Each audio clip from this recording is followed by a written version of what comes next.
Okay, guys, got a lot to get into, so let's get on with it. I wonder how many of you woke up this morning thinking about the Windsor framework. Yeah? Did you wake up like I did at 6, thinking the Windsor framework, the replacement to the Northern Ireland Protocol, foisted on us by that traitorous rat Boris Johnson? Yeah, Turkish Boris, I call him. Have a look up his origins. Yeah.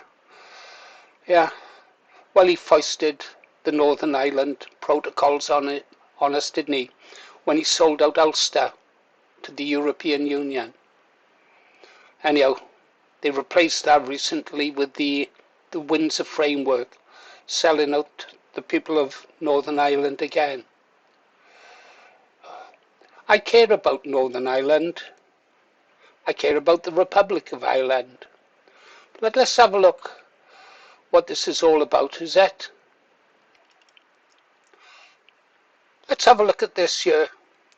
Defending the Union of the UK ending the Northern Ireland Protocol. This was started by Ben Habib, the leader of Advance UK. He spoke about it at the recent event. I call the recent event D-Day, the day we fight back. Yeah, I suppose today is D-Day +2. Ben Habib, former member of the European Parliament, I've been campaigning against the protocol which represents a fundamental change in the constitutional position of Northern Ireland within the UK since it was first disclosed on 17 October 2019. Yeah. What is this Northern Ireland Protocol? Let's have a look here. The protocol breaches the Act of Union 1800, the Northern Ireland Act 1998, the Belfast Agreement, and indeed the Article 50 process laid out in the Treatise of the European Union. The new border down the Irish Sea is a powerful symbol of Northern Ireland's resulting severance from Great Britain.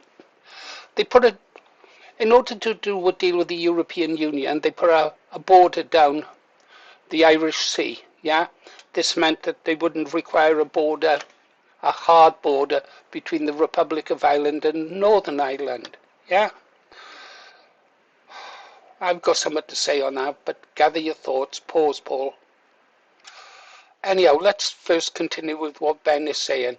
This change has been foisted on Northern Ireland by the EU and the British government without the approval of the people of Northern Ireland and without requiring the cross-community consent that is a vital element of the Belfast Agreement.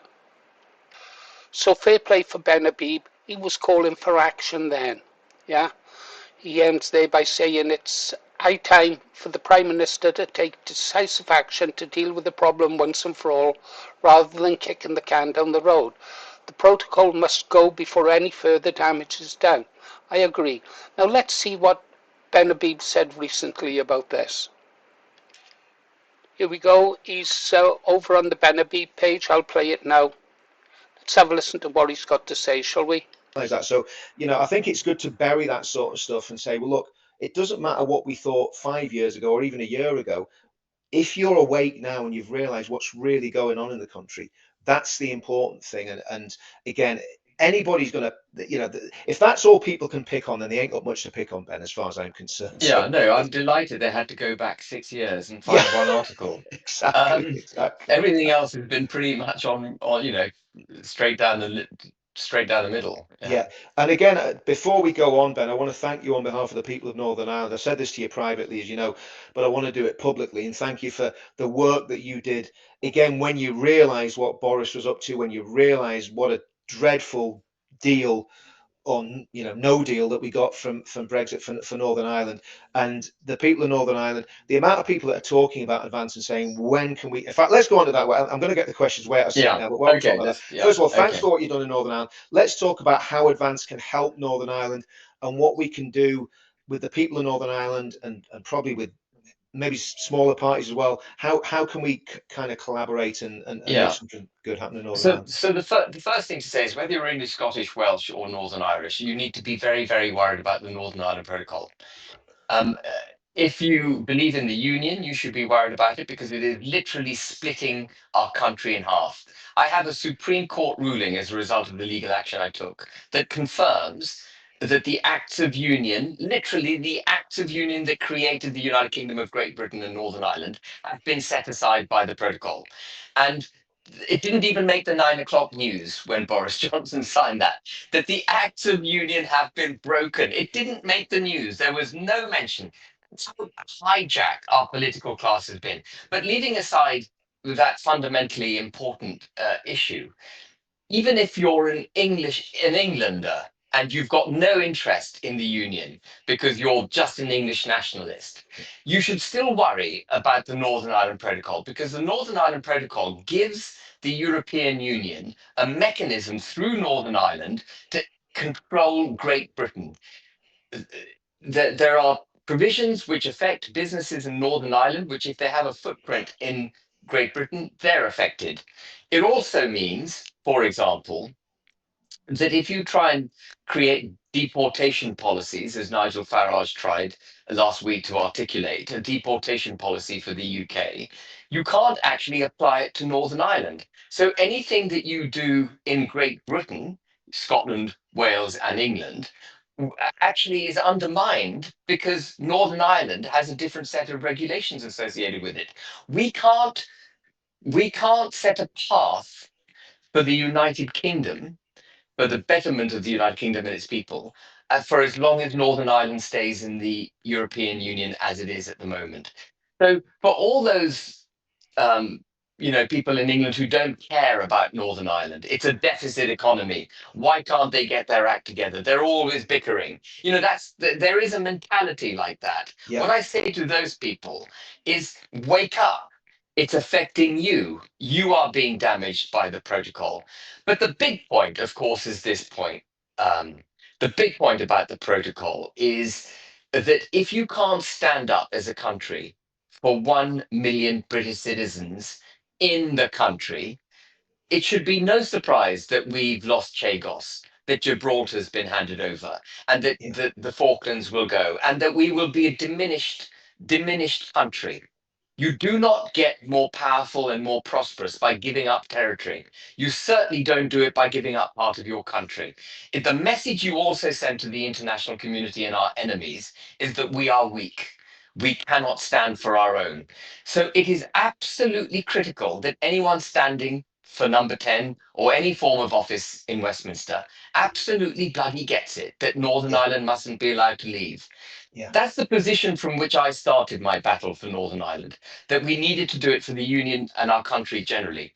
Having started that battle, I've also discovered, having spent lots of time now in Northern Ireland, that some of you are Ulster nationalists, and yeah, it's like your unionism is kind of, well, pops on all of you lot.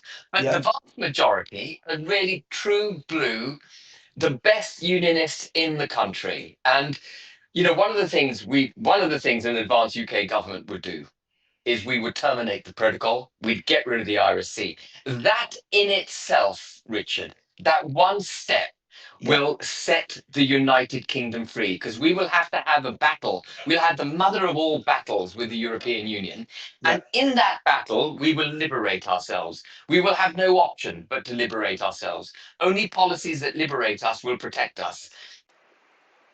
Okay, guys, that was Ben Habib talking about Ulster, Northern Ireland. How great to see a British person, a British politician, speak about a part of the United Kingdom that so many of us don't really think about and forget that Ulster, Northern Ireland, is a part of the United Kingdom. It is as much a part of the United Kingdom as both Wales, Scotland, and England are part of the United Kingdom.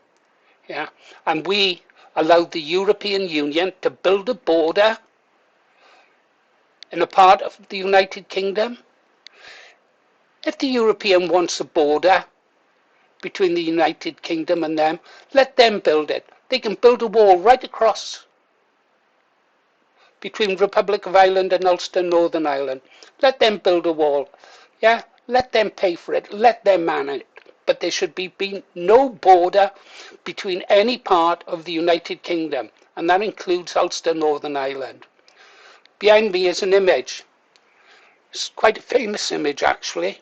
It's the Ulster Division going over the top at the Somme in 2016 in another insane brother war. Yeah. They've sacrificed their lives for the United Kingdom, Ulsterers. Are we going to turn our back on them? I risked my life out there. Some of my comrades gave their lives. Do you think I will ever stand by and watch a part of the United Kingdom be cut off because of an evil European Union controlled by the globalists? No, I won't. And Habib won't, and that's why you should support him. Ulster is crying out for Advance UK to come there. One of the earliest videos I made was Freedom Dad 73. I'll leave a link in his channel in this description. You should go check him out. The guy is a patriot. Yeah. In that first video, they were praying for Advance UK to come and deliver them. They didn't let us down in that image behind us, and we shouldn't let them down. Stand strong, Northern Ireland. No surrender. Hopefully, this time we'll have a leader who's got your back for once. Okay, guys, you've been listening to Paul Morris, The Green Arrow. Sorry it was all over the place.